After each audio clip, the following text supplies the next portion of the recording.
میں ہمیشہ کہتا ہوں کہ آدمی جو اگر مگر کرتے ہیں نا، ہمیں بھی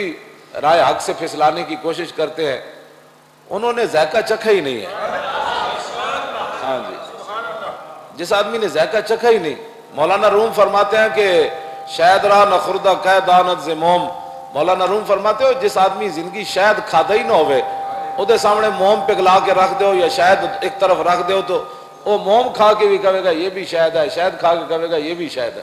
ہاں، اس کو اس لیے کہ اس کو کیا پتا ہے، جس نے شاید چکھا ہی نہیں زندگی میں، تو فرمایا وہ موم اور شاید میں فرق نہیں کر سکے گا۔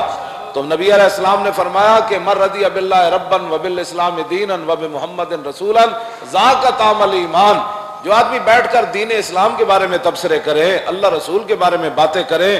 اور اپنی عقل کے مطابق چاہیں کہ دین ایسے ہونا چاہیے، میرے آقا نے فرمایا من رضی باللہ ربا، جو اللہ کے رب ہونے پر راضی رہا، اور من رضی باللہ ربا وبالاسلام دینا، اور اسلام کے دین ہونے پر راضی رہا، وبمحمد رسولا، اور فرمایا میرے رسول ہونے پر راضی ہو گیا، بس اسلام اسلام ہے، رب رب ہے، رب نے اپنا حبیب بھیجا ہے۔ بس جو یہ تینوں باتیں اپنا دل سے کہہ دے کہ رب رب ہے، اس نے دین بھی دیا اپنے حبیب کو اور رسول اللہ کو اپنا حبیب اور رسول بنا کر بھیجا، میرے آقا نے فرمایا ذاک طعم الایمان، فرمایا ہر شے کا ایک ذائقہ ہوتا ہے، اس بندے نے ایمان کا ذائقہ چکھا۔ تو جو دین کے بارے میں باتیں کرے